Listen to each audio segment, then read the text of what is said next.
Jenista aliingia kwa viti maalum, lakini wote tuliingia kwa mara ya kwanza tuliingia mwaka 2000. Tukaenda mpaka mwaka, tulikuwa marafiki, tulikuwa tunaelewana sana. Tukaenda mpaka mwaka 2005 tukaongea. Jenista, tunarudi bungeni. Jenista akaniambia mimi narudi kwa jimbo. Kaambia lakini unakwenda kumtoa ni waziri wa fedha. Alikuwa profesa nani?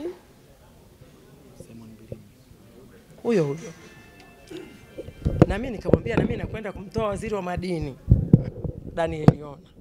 Kaambia tutaweza? Sawa, watu wazito. Akasema twende dada. Mimi na Jenista tulikuwa na age difference ya miaka 11. Mimi ni mkubwa kwake. Kwa kweli tulikwenda baada ya kura za maoni tulipigiana simu. Jenista umeshinda? Nimeshinda. Dada mkubwa umeshinda? Nimeshinda. Tukarudi. Kwa mimi na Jenista tumekaa muda uliolingana bungeni 2000 mpaka 2005. Mimi nimeingia kama mbunge wa kuteuliwa na rais, kama mbunge wa jimbo, mbunge wa viti maalum. Kuanzia 2005 tukawa wabunge wa majimbo.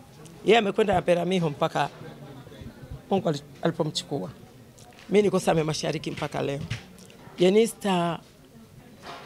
Jenista alikuwa hard working. Akishika jambo lake amelishika. Alikuwa ni mwanamke anayejitahidi sana. Alikuwa anaamini katika kazi. Tulielewana kwa sababu wote tulikuwa tunaamini katika kazi. Jenista alikuwa mbunge wa jimbo, mwanamke mzuri sana. Mimi mpaka leo ni mwenyekiti wa wabunge wa majimbo wanawake. Kwa hiyo alikuwa ni mbunge wangu mzuri sana. Tumepoteza mbunge mwanamke wa jimbo mzuri, chapa kazi, anayejua maana ya kuwa mbunge wa jimbo, kuwatumikia wananchi. Sina cha kusema zaidi kama mwenyekiti wa wabunge wanawake wa majimbo, isipokuwa tuliyempoteza alikuwa mzuri sana. Tunamwomba Mungu amweke mahali pema peponi. Lakini imekuwa ni shock. Kwa sababu kama mimi sikusikia akiwa naumwa, nimeona tu kwenye mtandao Jenista amekufa.